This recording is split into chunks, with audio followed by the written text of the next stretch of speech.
우리 어르신들이 지금은 이제 고인이 되었지만 우리 어르신들이 좋아하는 유명한 원로 가수 최희준 씨가 있죠. 하숙생이라는 노래를 알 것입니다. 가사를 보니까 인생은 나그네 길, 인생은 나그네 길 어디, 이제 제가 잘 부를 수 있을 것 같은데 한번 부르면 계속 부를 것 같습니다. 아무튼 이런 곡이 있습니다. 인생은 나그네 길이기 때문에 이 인생이 어디에서 시작되어 어디로 가는지 정처 없이 흘러간다고, 알 길이 없다고 노래합니다. 저는 이 노래를 보면서 일찍이 우리 사도 베드로가 믿음의 성도들에게 행했던 그 말씀 구절이 떠올랐습니다. 베드로전서 2장 11절에 보면 이렇게 말씀하죠. 사랑하는 여러분, 우리는 이 세상에서 나그네와 행인 같은 사람들입니다. 하지만 우리에게 있어서 나그네라는 말은 세상이 노래하는 갈 곳 없는 나그네와는 좀 다릅니다. 왜냐하면 우리에게는 마지막에 확실히 갈 곳이 있잖아요.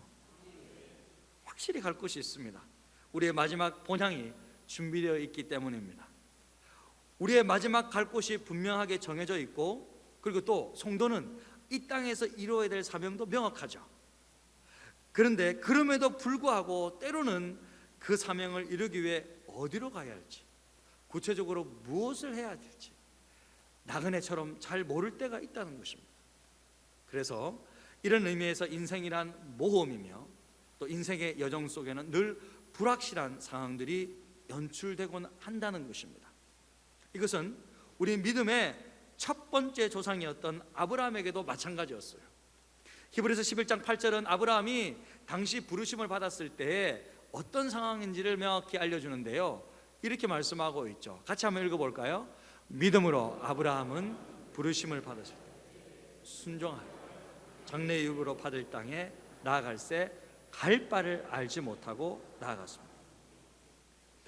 아브라함이 하나님의 부름을 받고 나아갈 때 어떻게 나아갔다고 말씀하고 있습니까? 잘 알고 나아갔다고 말하고 있습니까?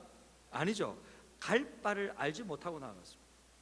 아브라함이 원래 있었던 본토 친척 아비집은요, 전에 말씀드렸듯이 메소포타미아 문명이라는 곳에 있었어요. 가장 당시의 최고의 문명지였어요. 그 한 도심에서 떠나서 하나님께서 가라는 저 시골 산지가 있는 가나안 지역으로 가라고 할 때 도대체 구체적으로 어디를 가야 되는 건지, 그리고 또 가서 무엇을 해야 될지 너무나도 불확실한 상황이었습니다. 갈 바를 알지 못하고 갔습니다. 여러분, 아브라함뿐일까요? 여러분, 사도들 가운데 가장 똑똑하고 공부 제일 많이 하고 그러면서도 성령으로 충만하고 성령의 은사와 능력을 덧입은 사도 누구입니까? 사도 바울이죠. 사도 바울입니다. 정말 이 위대한 사도 바울에게도 이런 불확실한 상황이 한두 번이 아니었습니다. 사도행전 16장 6절에서 10절을 보니까 이렇게 말씀하고 있습니다. 성령이 사도 바울이죠. 사도 바울이 아시아에서 말씀을 전하지 못하게 하시거늘, 그래서 그들이 브르기아와 갈라디아 땅으로 갔습니다. 그래서 무시아 앞에 이르러 비두니아로 가려고 했어요. 비두니아로 가고자 애쓰되 또 허락하지 않았다고 나와 있어요. 그 다음에 무시아를 지나 드로아로 내려갔는데 밤에 환상에 나타났습니다. 마게도냐 한 사람이 건너와서 우리를 도우라 라는 환상을 보고 10절 마지막 절에 보니까 하나님이 저 사람들에게 복음을 전하라고 우리를 부르신 줄로 인정함이라, 그렇게 말씀하고 있습니다. 여러분, 조금 전에 읽었던 이 말씀을 통해서 우리가 정직하게 발견할 수 있는 사실은 바울이 어디로 가야 하는지 전혀 알지 못했다는 거예요. 솔직하게 잘 몰랐대요, 어디로 가야 될지. 처음에 그는 아시아로 가는 것이 옳다고 확신했습니다. 머지않아 곧바로 비두니아로 방향을 바꾸었습니다. 그게 막히는 거예요. 결국 아니네, 결국 성령의 인도를 통해서 마게도냐로 가야 한다는 것을 이해하게 된 것입니다. 여러분, 사도 바울같이 똑똑하고 성령 충만한 사역자라면 하나님의 음성을 듣고 곧바로 최선의 길로 가야 되는 거 아닙니까? 그렇잖아요. 이 정도 사역자면 딱 기도하고 결정하셨습니까? 가시죠. 딱 이건 맞아야 되잖아요. 근데 가는데 이게 아닌가 봐요. 가고 또 이게도 아닌가 봐. 이렇게 됐다는 거예요. 때로는 이처럼 위대한 사역자라고 하더라도 어디로 가야 할지, 무엇을 해야 할지 불확실한 상황들이 있을 수 있다는 것입니다.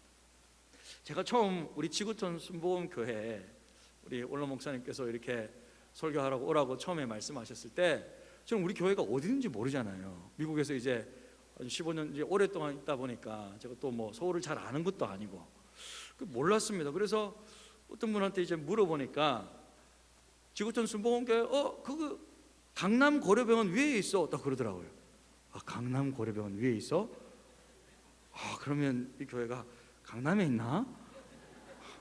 또 어떤 분이 이제 이쪽으로 올 때는 강남 고려병원 위에 있고 또 위로 올 때는 어떤 분이 하시는 말씀이 그 교회 강남 중앙교회 아래에 큰 도로변에 그 옆에 있어. 그러는 거예요. 강남 중앙교회 밑에 강남 고려병원 위에 지구촌 순복음교회는 강남에 큰 도로변에 있는 큰 교회구나. 저는 그렇게 처음에 알았어요. 그래서 이제 와 보니까 이제 한강의 남쪽이니까 강남은 강남인데 이제 그 강남은 아니더라고요. 그 강남은. 그럼 오늘 말씀에 등장한 그 요나단의 상황도 좀 비슷했습니다. 오늘 말씀 보면 이스라엘은 이제 지난주까지 룻기 사사 시대를 지나서 왕정 시대로 넘어가죠. 모든 지파를 통일한 이스라엘 국가의 초대 왕은 사울 왕, 그 아들이 요나단입니다. 왕자죠. 그런데 그들에게 이스라엘의 대적 블레셋이 쳐들어왔어요. 블레셋은 원래 가나안 땅에 살고 있는 원주민인데 하나님께서 그들을 향해서 우상을 숭배하는 악한 민족이라고 무찌르라고 그랬어요. 그러니까 여러분 지금도 이스라엘 지역에서 이스라엘 백성들을 괴롭히고 시비고 있는 데가 어디죠? 팔레스타인이라고 그러잖아요. 여러분 팔레스타인이라는 것은 블레셋의 땅이라는 뜻이에요. 그러니까 아직도 그들은 지금까지 괴롭히고 있어요. 블레셋 군대에는 체격이 크고 장대한 사람들이 많았습니다. 골리앗도 블레셋 민족 출신이죠. 그래서 이스라엘에 쳐들어온 그들과 이스라엘 이 사울 왕이 섣불리 공격을 못하는 거예요. 싸우지를 못하는 거예요.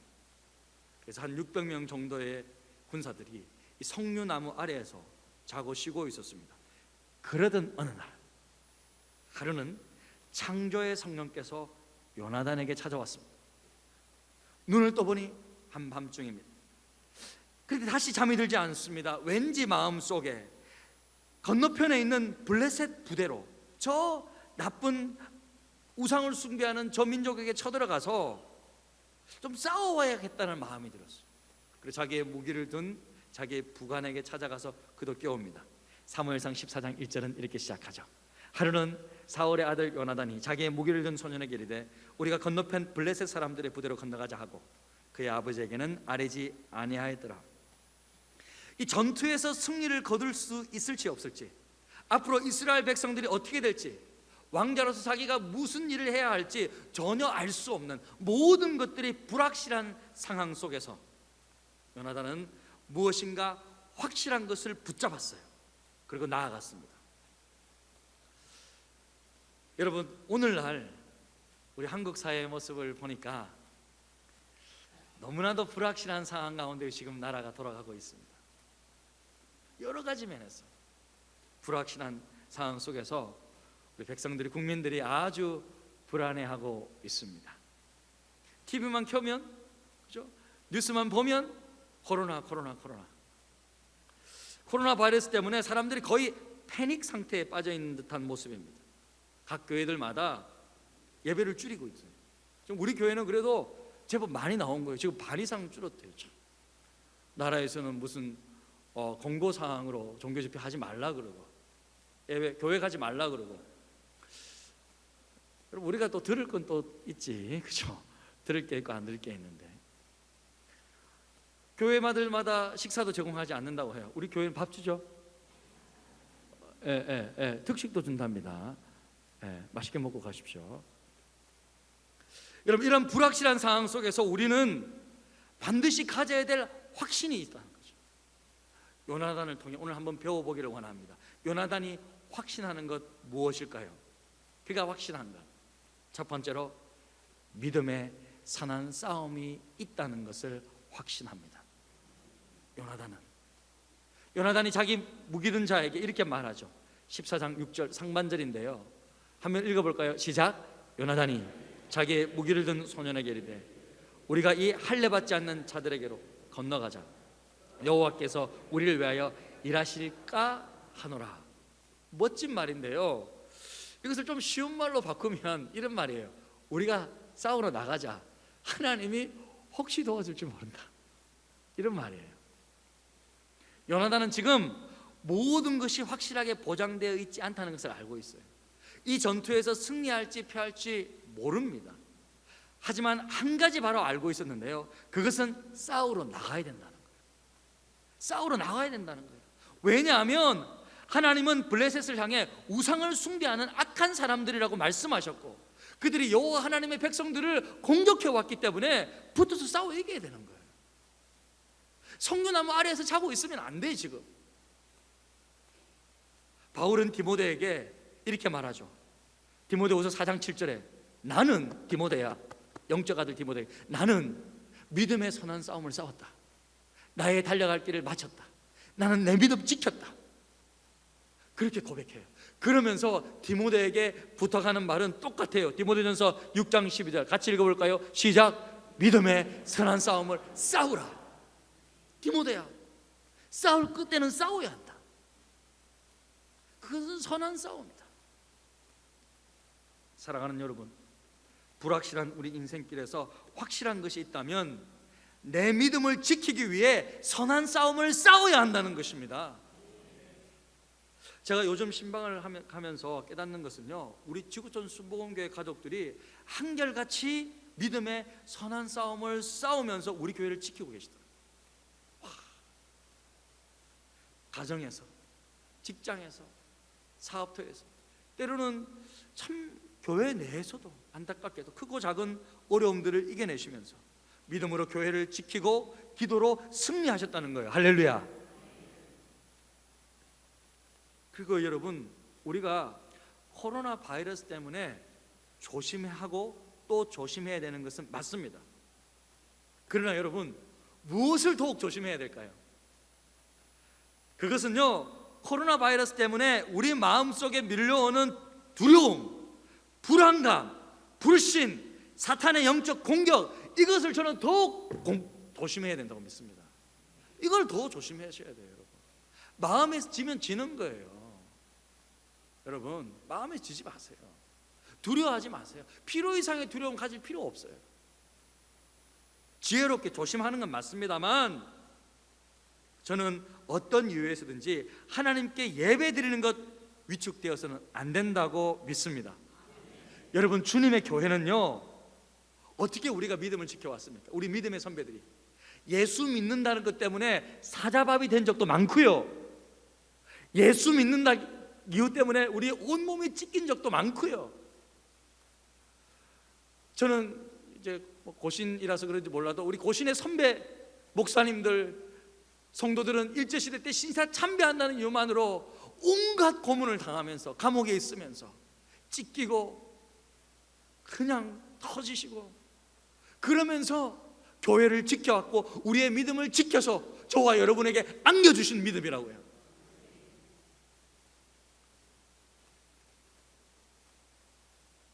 우리가 건강할 때, 여유 있을 때, 여건이 좋을 때만 주님을 섬기는 것이 아니라 때로는 건강하지 못하고, 때로는 여유가 없고, 때로는 상황이 나쁠 그때에도 주님 섬기는 것 빼먹지 말아야 할 줄도 믿습니다. 여러분, 옛 속담에 이런 속담이 있잖아요. 어려울 때 친구가 진짜 친구. 저는 어려울 때 신앙 진짜 신앙인 줄로 믿습니다. 믿음의 선한 싸움을 싸우시기를 부탁합니다. 여러분, 마음속에서 먼저 싸워 이기십시오. 딱 결단하시고 믿음의 선한 노력을 하십시오. 조심하고 지혜롭게 행동하는 것 신앙입니다. 조심하고 깨끗하게 관리하고 예배 때마다 깨끗하게 관리하고 우리 교회를 청정지역으로 저는 만들고 싶은데, 정말 그렇게 관리하는 것은 신앙이라고 생각합니다. 하지만 불안해하고 두려움에 사로잡히는 것은 불신앙입니다. 그 불신앙이에요. 믿음의 선한 싸움을 싸우시기를 축복합니다. 주께서 지켜주십니다. 은혜 베풀어 주십니다. 나라가 어려울 때 나라를 위해 기도하고 오히려 국민들이 주님을 찾게 되는 소중한 계기가 되기를 우리는 기도하며 바라기를 소망합니다. 할렐루야. 두 번째로, 그 불확실한 상황 속에서 요나단이 확신한 것은 무엇이었습니까? 두 번째는요, 이겁니다. 하나님의 능력이 승리한다는 것을 확신했습니다. 사무엘상 14장 6절을 우리 끝까지 다시 한번 읽겠습니다. 읽겠습니다. 시작. 요나단이 자기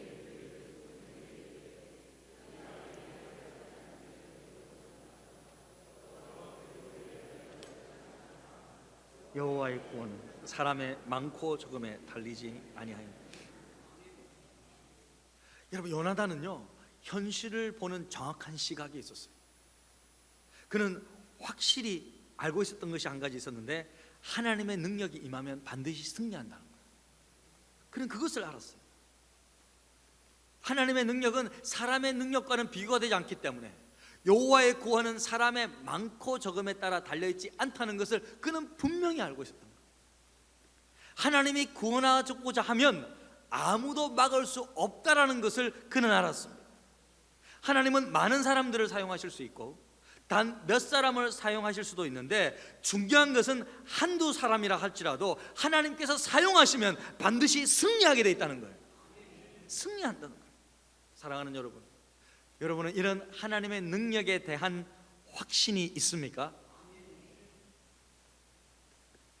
하나님이 우리를 위하시면 누가 이길 수 있습니까? 바이러스가 우리를 이길 수 있습니까? 그래서 우리에게 중요한 것은 하나님이 내 인생의 계획 속에 무엇을 주실까라기보다는 어떻게 내가 하나님의 뜻에 내 인생을 드릴 수 있을까 하는 것입니다. 과연 내가 밀려오는 성령의 파도를 탈 수 있을 것인가? 정말 불어오는, 어디서 성령의 바람이 불어오고 이 성령의 바람 속에 내가 함께 탈 수 있는가? 이 성령의 바람 속에 인생의 돛담배를 내가 펼 수 있는가? 그러면 성령께서 이끌어 가실 거잖아요. 그것이 중요한 것입니다. 저는 정말 믿고 있는 게 하나님께서 우리 교회 속에 성령의 파도를 일으키셨다고 믿습니다. 성령의 바람을 일으키셨다고 저는 믿습니다. 왜냐면요, 여러분들 자세가 달라지셨어요. 여러분의 표정이 달라지셨어요. 여러분의 언어가 달라지셨어요. 제가 처음에 올 때는 우리 원로 목사님 많이 아프셨잖아요. 함께 여러분이 정말 함께 아파하셨어요. 그래서 표정이 좀 어두우셨고 좀 말들도 그렇게 조금 이렇게 조심하시고 위축되어 있으시고 좀 그러셨어요. 하지만 지금은요, 여러분 미소가 막 얼굴에 있어요. 뭐 조금만 제가 뭔가 하려고 그러면 웃을 준비를 하시는 것 같아요. 제가 코미디언도 아닌데 여러분 언어가 달라지셨어요. 우리 교회 부흥될 거다, 우리 교회 앞으로 잘 될 거다, 나는 전도할 거다, 누구 데려올 거다, 이런 소망의 말들을 많이 하시는 거예요. 할렐루야. 여러분 한 분 한 분 대부분 그렇게 바뀌신 것 같아요. 주께서 믿음대로, 여러분의 언어대로, 여러분의 표정대로 바꾸실 줄로 믿습니다. 여러분, 코로나 바이러스 하나님의 능력이 함께 하시면 모든 바이러스와 병균들 사라질 줄로 믿습니다. 하나님께서, 그래서 성경에 보니까 치료의 강선을 바라시고 이런 표현이 있죠. 치료의 강선을 바라시고 은혜의 빛을 바라시면 모든 균들 떠나갈지어다. 예. 우리가 바이러스 그 확진자들 정말 불쌍히 여기고 기도해야 할 것입니다. 저는 계속 기도하고 있는데 은혜를 베풀어 달라고 기도해야 되겠지만, 유독 우리 신천지 신도들에게 이런 현상이 있다는 것, 우리가 조심스럽게 말할 수 있지만 하나님의 엄중한 심판이 있다고 볼 수 있습니다. 저는 있다고 봅니다. 유독 왜 그들에게? 하나님은요, 하나님의 일을 위하여 어떤 방식이라도 하나님의 대적들 심판하실 수 있습니다. 저는 그럴 수 있다고 믿습니다. 그래서 중요한 것은 저와 여러분이 늘 하나님 편에 서서 하나님의 능력이 머물기를 기도하고 바라는 것입니다. 여호와의 구원을 위하여 많은 사람이 필요한 것은 아닙니다. 하나님께서 함께 하시면 됩니다. 하나님의 능력이 임하면 쓰임 받는 것입니다. 여러분 삶 속에서 하나님의 능력이 함께 하시기를 축복합니다. 일하실 때 여러분의 능력도 있지만 기도하시면서 하나님의 능력으로, 그러면요 몇 배나 더 지혜롭게, 더 기쁘게, 즐겁게 감당할 줄로 믿습니다. 마지막으로 불확실한 상황 속에서 요나단이 확실한 것은 무엇이었습니까? 세 번째로 사명을 위해 내 인생을 걸어야 하는 것을 그는 확신했습니다. 여러분 보면요, 우리 말씀 속에서 보면 우리가 잘 이해 안 되지만 뭐 돌이 나오고 이쪽 언덕 저쪽 언덕 그렇게 표현하고 있는데, 실은 블레셋의 군대는 언덕 위에, 절벽 위에 있었어요. 그런데 요나단과 우리 무기든 자는 언덕 아래에 있었어요. 그런데 이 요나단에게 확신이 들었어요. 와, 저들을 우리 손에 붙였다. 확신이 드니까 어떻게 나가는 줄 아세요? 사무엘상 14장 13절 이렇게 말씀하고 있습니다. 요나단이 손발로 기어 올라갔고 그 무기를 든 자도 따랐더라. 블레셋 사람들이 요나단 앞에서 엎드려짐에 무기를 든 자가 따라가며 죽였으니. 여러분, 전쟁을 할 때 언덕 위에 있는 사람, 절벽 위에 있는 사람이 싸울 때 유리합니까? 언덕 아래에서 기어 올라가고 절벽 위로 기어 올라가는 사람이 유리합니까? 누가 유리해요? 위에 있는 사람이 발로 밟으면 되잖아요. 뭐 그렇게 하면 되잖아. 근데 제가 볼 때는요, 자, 어떻게 이게 가능했을까? 제 생각에는 블레셋 사람들이 보면서 올라와봐, 아이고 참 저것들 봐라, 둘이서 올라온다, 우리를 잡아 죽이려고. 그리고 올라오는 것들을 끝까지 올라오기까지를 기다렸던 거예요. 근데 칼을 빼서 싸우는 거 보니까 장난이 아닌 거야. 갑작스럽게 20명이 죽습니다. 그러면서 블레셋 진영에 두려움과 큰 진동이 일어났다고 나와 있어요. 결국 승리하게 되죠. 네. 이처럼 여러분, 요나단은 하나님의 음성 듣고 이제 딱 나아갈 때 자기의 생명을 걸고 돌진했다는 거예요. 기어 올라가면서까지 하나님이 나와 함께 하신다는 것을 확신할 그때에는 어떠한 상황에서든지 적진을 향해 기어 올라가서 전투를 했다는 거예요. 여러분, 이처럼 하나님 나라와 하나님 나라의 비전을 위해서는 내 인생을 걸 때도 있다라는 것입니다. 저는요, 믿는 게 복음으로 생명을 낳기 위해서는 생명을 걸어야 된다고 생각합니다. 복음 전하는 자가, 하나님의 일을 하는 자가 생명 걸지 않으면 생명 잉태되기 어렵습니다. 복음을 이게 전에 받는 사람은요, 그 사람의 진지함을 보거든요. 그 사람의 진심을 보기를 원하는 거예요. 이게 진짜인지를 보기를 원하는 거예요. 그러려면요, 우리가 인생을 때로는 걸 수 있고 생명을 걸어야 될 때도 있다는 것입니다. 사도행전 20장 24절 너무 유명한 말씀 같이 읽어볼까요? 시작. 내가 달려갈 길과 주 예수께 받은 사명 곧 하나님의 은혜의 복음을 증거하는 일을 마치려 하면 나의 생명조차 조금도 귀한 것으로 여기지 아니하노라. 아멘. 바울은 그가 고백한 대로 생명 걸고 복음 사역 위에 달려갔습니다. 때로는 주의 복음을 위해서, 내 믿음을 지키기 위해 내 인생을 걸어야 할 때도 실제로 있다는 거예요. 어떤 분이 이런 고백을 하시더라고요. 한 번은 이 불신 남편이 교회 자꾸 이렇게 갈 거야? 교회에 왜 자꾸 가는 거야? 왜 뭐 젊은 목사가 계속 전화하는 거야? 뭐 그러면서 교회를 갈 거면 이혼하고 가, 이렇게 말했대요. 그런데 알았어, 이혼해, 도장 가지고 와, 이렇게 나온 거예요. 그랬더니 남편이 1초의 망설임도 없이 그렇게 막 말했더니 남편이 눈이 동그래지면서 아니 당신 왜 그래? 말이 그렇다는 거지. 우리 한번 교회 가세요. 꼬리를 확 내렸다는 거예요. 제가 우리 교회에 오기로 결정되었을 때 오늘 저희 아내가 이제 왔는데요, 아내가 조심스럽게 저에게 묻더라고요. 여보, 그래서 교회에서 사례는 얼마나 주신대? 모릅니다. 딱 대답해서 와이프 모른다고? 얼마나 주실지 몰라요? 그래도 대충은 알아야 되지 않나요? 내가 살림을 사는데 그렇게 이야기하더라고. 그래서 아내의 말이 틀리지는 않죠. 틀리지는 않습니다. 한 가정에서 남편의 월급이 얼마가 되느냐, 아내에게는 중요한 것입니다. 여러분, 돈이 중요하지 않다라고 말하면 제가 볼 때는 정직하지 못한 표현인 것 같아요. 중요하죠. 중요합니다. 하지만 돈보다 더 중요한 것이 있다라는 거예요. 중요하지만 그보다 더 중요한 것이 있다는 거예요. 그래서 제가 아내에게 이야기했죠. 여보, 사례는 교회의 형편과 상황에 따라 줄 거예요. 사례비 많이 주면 내가 가고 적게 주면 안 갈 거 아니잖아요. 첫 사례 받으면 그에 맞게 생활하면 됩니다. 그게 답이었어요. 그 와이프가 그냥 깨갱깨갱 아무 할 말이 없죠. 우리 교회 장로님들과 첫 인터뷰할 때 우리 장로님들 다 계시지만 저에게 그것이 걱정이 되셨나 봐요. 사례 이야기를 꺼내시더라고요. 그래서 제가 답변은 한결같았어요.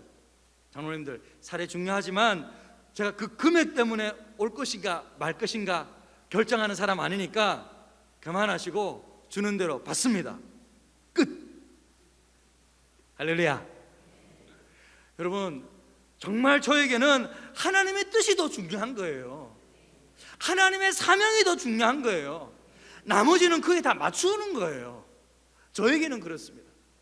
근데 저만 그렇습니까? 제가 볼 때는요, 신방단에 보니까요, 우리 성도님들 다 그렇습니다. 다 저와 같더라고요. 할렐루야. 우리 오늘 이마누엘 찬양대 한 지휘자가 계시지만 단순히 봉사하는 마음으로, 은사가 있어서 즐거운 마음으로만 할 수 있는 일입니까, 이 일이? 아이고, 저는 지휘자께서 자신의 사명으로 생각하고 자신의 인생을 걸고 봉사하고 있다고 믿습니다. 그러니까 성가대원들이 코로나 바이러스다 뭐다 다 오시잖아요. 지휘자 보고 리더 보고 따라가는 거예요. 오늘 보십시오.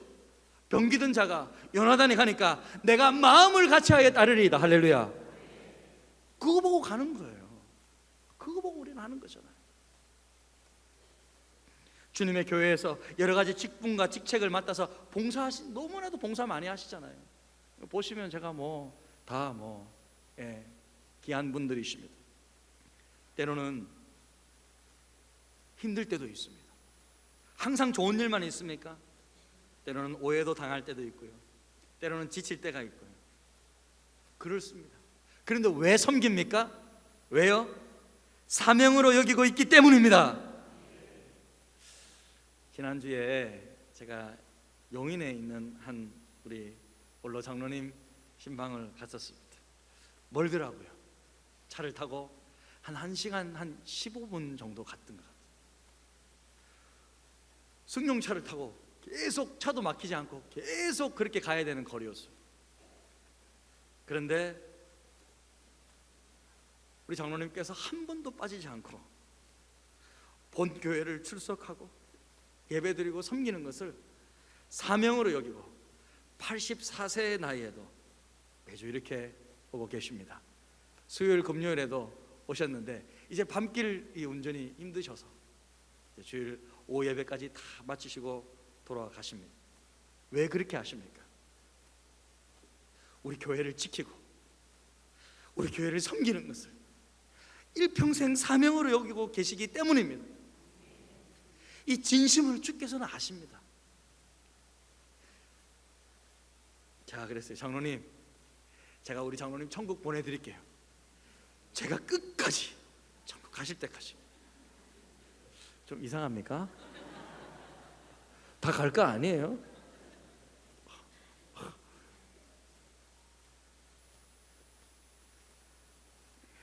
그 믿음 신앙, 사명으로 여기고 섬기는 그 모든 믿음들 주께서 보시고 여러분 은혜를 베풀어 주실 줄 믿습니다. 사랑하는 여러분, 때로는 우리 믿음 생활 힘들 때가 있습니다. 오해를 당할 때도 있고요, 바이러스를 뚫고 나와야 될 때도 있습니다. 하지만 그럴 때의 신앙, 금보다 더 귀한 신앙으로 우리 주님 앞에 드려질 줄로 믿습니다. 사회가 불안하고 온 국민들이 두려움에 떨고 있을 이때에 결국 믿음으로 승리하시기를 축복합니다. 아무리 불확실하다고 하더라도 확실한 것은 있습니다. 하나님의 능력이 함께 하시면 우리는 승리하는 것입니다. 하나님이 함께 하시면 어떤 상황에서도 승리할 수 있습니다.